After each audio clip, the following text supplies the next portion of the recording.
সুপ্রিয় অষ্টম শ্রেণীর শিক্ষার্থীবৃন্দ, আশা করছি সবাই ভালো রয়েছে। তো বার্ষিক পরীক্ষা সাজেশন 2024 শ্রেণী অষ্টম, বিষয় স্বাস্থ্য ও সুরক্ষা। তো এই ভিডিওতে স্বাস্থ্য সুরক্ষা বিষয়ে খ বিভাগ এবং গ বিভাগে যে প্রশ্নগুলো থাকবে তার সাজেশন নিয়ে কথা বলবো, সেই সাথে কিছু সাজেশন দিয়ে দিব। আশা করছি এখান থেকে তোমরা কমন পেয়ে যাবে। কেমন? তো খ বিভাগে থাকবে সংক্ষিপ্ত প্রশ্ন। তো এখানে গুরুত্বপূর্ণ প্রশ্নগুলো হলো: আমরা কখন সম্পূর্ণভাবে ভালো থাকি? 2 নাম্বার, সুস্থ থাকার জন্য আমাদের কয়েকটি করণীয় বিষয় উল্লেখ করো। 3 নাম্বার, খাদ্যের গুণগত মান বজায় রাখতে কি কি করা যায়? 4 নাম্বার, সুষম খাদ্য কি, উপকারিতা লেখো। 6 নাম্বার, কি কারণে নমনীয়তা বৃদ্ধির ব্যায়াম করতে হবে? 9 নাম্বার, সংক্রামক রোগ বলতে কি বোঝায়? 10 নাম্বার, সংক্রামক ও অসংক্রামক রোগ প্রতিরোধ করা হয় কিভাবে? 1 নাম্বার, মনের সাথে শরীরের সম্পর্ক বিশ্লেষণ করো। 2 নাম্বার, নিরাপদ খাদ্য বলতে কি বোঝায়, ব্যাখ্যা করো।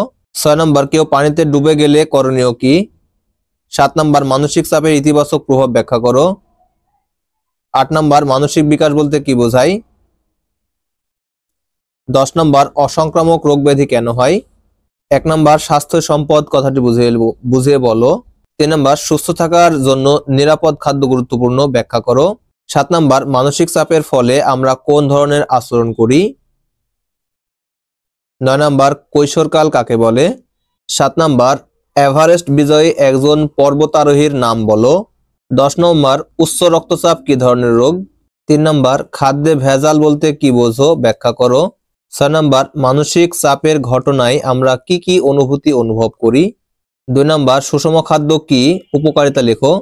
8 নাম্বার, কৈশোরে শারীরিক ও মানসিক কি কি পরিবর্তন হয়?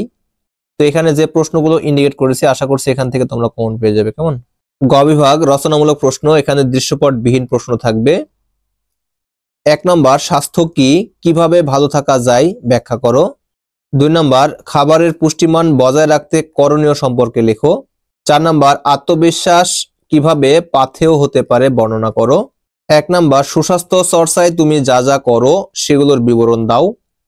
2 নম্বর, আমাদের দৈনন্দিন খাবারগুলো নিরাপদ রাখতে করণীয় বিষয়গুলো তুলে ধরো। 4 নম্বর, মানসিক চাপ ব্যবস্থাপনা কিভাবে করা যায়, ব্যাখ্যা করো। 2 নম্বর, খাদ্য অপচয় রোধ করার উপায় সম্পর্কে তোমার মতামত দাও। 4 নম্বর, মানসিক চাপ কি সবসময় নেতিবাচক, মানসিক চাপ সম্পর্কে লিখো।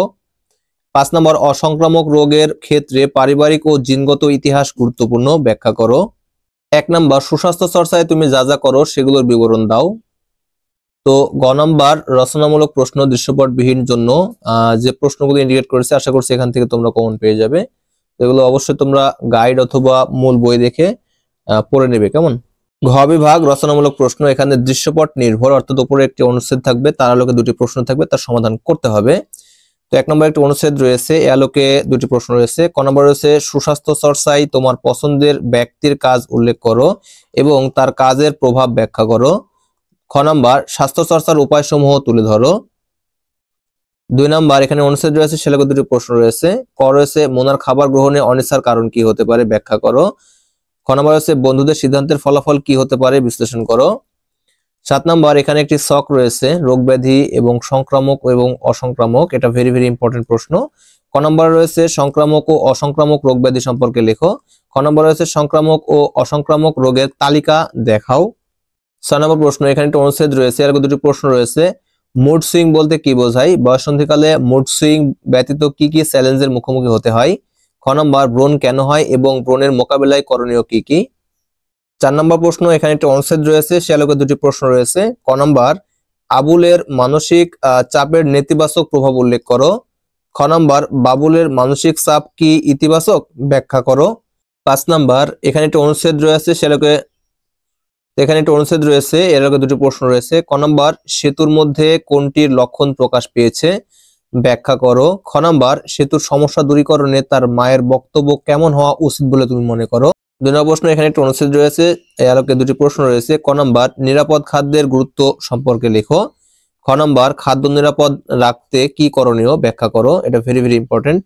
1 নম্বর প্রশ্ন, এখানে অনুচ্ছেদ রয়েছে, এর দুটি প্রশ্ন রয়েছে। ক নম্বর রয়েছে, সুস্বাস্থ্য চর্চায় তোমার কার্যপ্রণালী মাইন্ড ম্যাপ ডায়াগ্রামের মাধ্যম দেখাও। খ নম্বর রয়েছে, তোমার দৈনন্দিন সময় কিভাবে অতিবাহিত করো তা ছক আকারে উপস্থাপন করো এবং কাজগুলো তোমার ভালো থাকাকে কিভাবে প্রভাবিত করে তা দেখাও। তো 3 নম্বরে এখানে একটা অনুচ্ছেদ রয়েছে এবং এর আলোকে দুটি প্রশ্ন রয়েছে। ক নাম্বার আশিকের প্রতিদিনের কাজের ফলাফল ব্যাখ্যা করো। খ নাম্বার রবিনের পরিকল্পনাটি বিশ্লেষণ করো। তো এখানে যে প্রশ্নগুলো ইন্ডিকেট করেছি আশা করছি এখান থেকে তোমরা কমন পেয়ে যাবে। তো ভিডিওতে অবশ্যই লাইক করবে এবং ভিডিওটি বেশি বেশি শেয়ার করবে। আর চ্যানেলে নতুন হয়ে থাকলে অবশ্যই চ্যানেলটিতে সাবস্ক্রাইব করে পাশে বেল আইকনে ক্লিক করে অল ট্যাপ করবে। তো ভিডিওটি প্রথম থেকে শেষ পর্যন্ত দেখার জন্য অসংখ্য ধন্যবাদ। Thanks for watching this video. Thank you.